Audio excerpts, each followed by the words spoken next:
Thank you for a nice warm welcome on a cold night. As the speaker just said, I'm a member of Senydd. My name's Lisa Marie and I'm a survivor of domestic abuse. In November 2016, I was scrolling through Twitter and I saw a post that caught my eye. It said, "Are you a woman who's experienced violence or abuse?" I thought, yes, I am.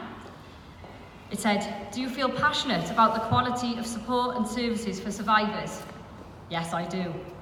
I replied, "I'm very interested in getting involved and getting my voice heard, but I'm unable to attend one of your coffee mornings or group events because I work full-time." This wasn't the first time that being a working woman proved to be a barrier to accessing services.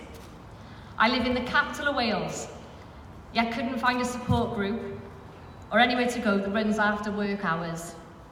I felt like there was no one to help me, and I really wanted this to change.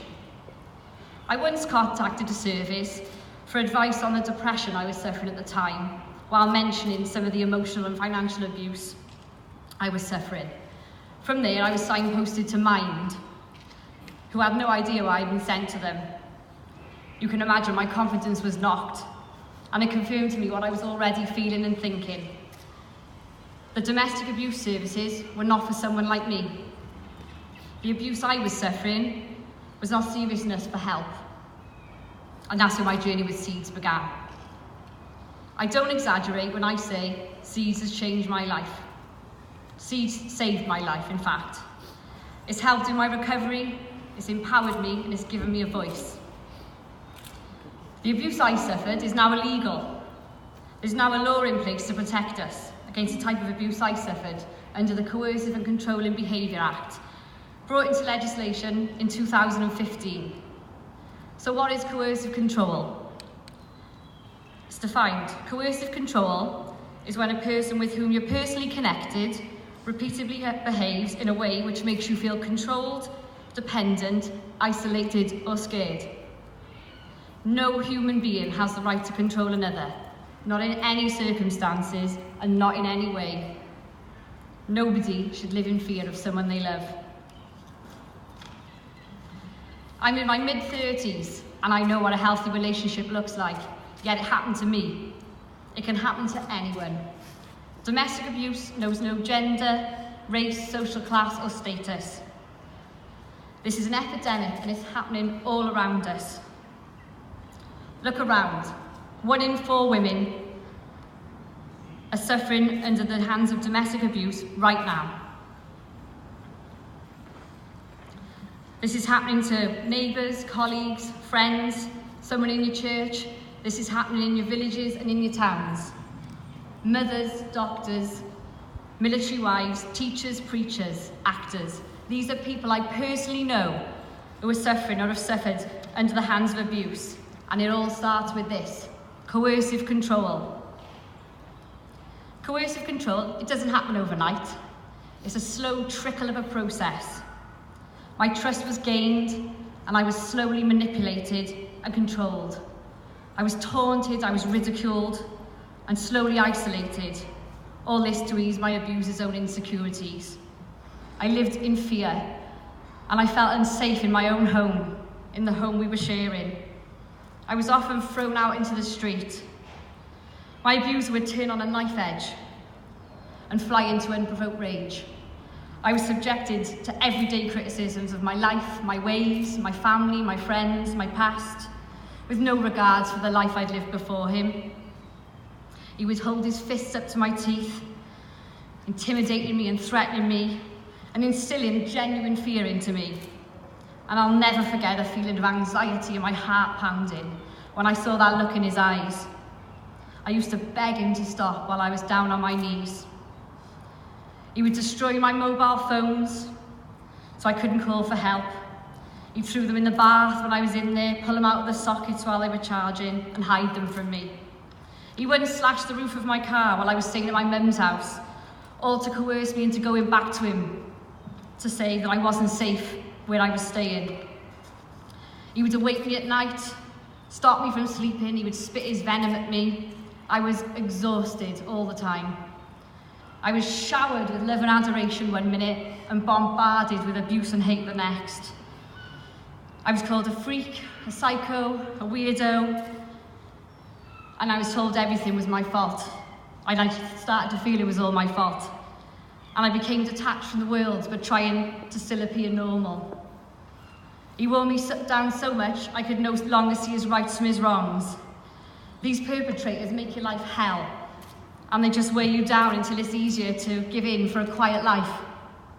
I went from the bubbly social person you see before you to a shadow of my former self.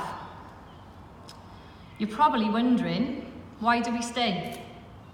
When it's just you and the perpetrator trapped in this world, just you and them. To bring it to the outside world is terrifying, almost unthinkable. Then one day you find yourself on the edge of insanity. How did I get to a place where I thought not being here to live anymore seemed an easier option than ever trying to break free? Because when you try to escape, they harass you and they frighten you and they coerce you into going back time and time again. That was when I found myself, for the first ever time, in a police station, to tell a stranger, a police officer at that, all the things he'd done to me.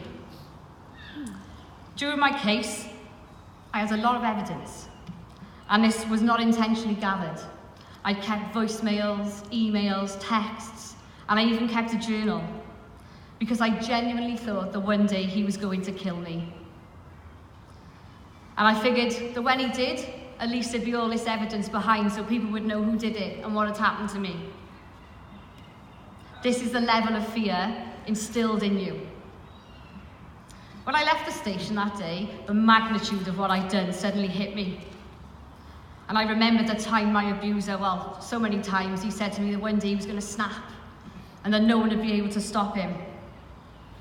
So fear in me, I packed a bag, I bought a tent, and I drove as far away as I could, hoping that he wouldn't be able to find me. And I felt safer all alone in that tent than I would have been waiting at home to find out what he was going to do to me when he found out I'd gone to the police. It was 5 months until I was brave enough to go to the police again, and after an uphill battle, and another 3 months, my perpetrator was eventually charged with controlling and coercive behaviour, and another 8 months until he was convicted. So I hope this makes you understand why there's initial reluctance from people in speaking out. It's dawned on me lately that in all the statements I gave the police and all the times I've spoken, it never occurred to me to report all the times my perpetrator pinned me down on the stairs, dragged me across the floor, pushed or shoved me, because these acts of violence had felt so insignificant compared to the magnitude of control and coercion I was under that I hadn't deemed them important or relevant. Those physical assaults left no scars on me, as deep as the psychological abuse I'd become accustomed to. Yet a physical assault would have been treated more seriously. Coercion and control ultimately leads on to physical, sexual, and every other form of abuse. And I'm by far not alone in this experience. Victims of abuse, like me, have to be first coerced into a mindset that allows us to justify that this behaviour is acceptable. Controlling and coercive behaviour is the foundation of all other types of abuse. We all need to work together for change. There's much good work happening at the ground level to improve domestic abuse services and change the perceptions and the stigma around this issue. But if society and the courts do not recognise the seriousness and implications of this and other type of abuse and the effect it has on society, families, people's mental health and well-being, then the strive for change in our communities is fruitless. Perpetrators are left thinking their behaviour is acceptable, and society goes on accepting this behaviour. A change in attitude needs to start with us all. From a victim to a survivor, I genuinely could not have made this transition without the peer support I found within Seeds. I come to this event every year. I couldn't have dreamed I'd ever be speaking here one day.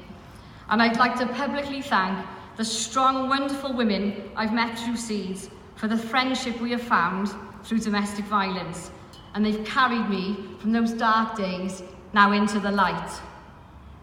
Because of Seeds, I feel valued, listened to, and an important part of change. And it's imperative the survivors and our experiences are the heart of everything done for the development and improvement of domestic abuse services. And I feel that Seeds is a really powerful platform for that change to happen. Thank you for allowing me to speak here today, and for me and all the other Seeds women, sharing our stories has proved a lifeline and empowering experience to have our voices heard, like I said, and when a lot of us have been silenced by abuse and fear for so long. And above all, love is not supposed to hurt. Thank you.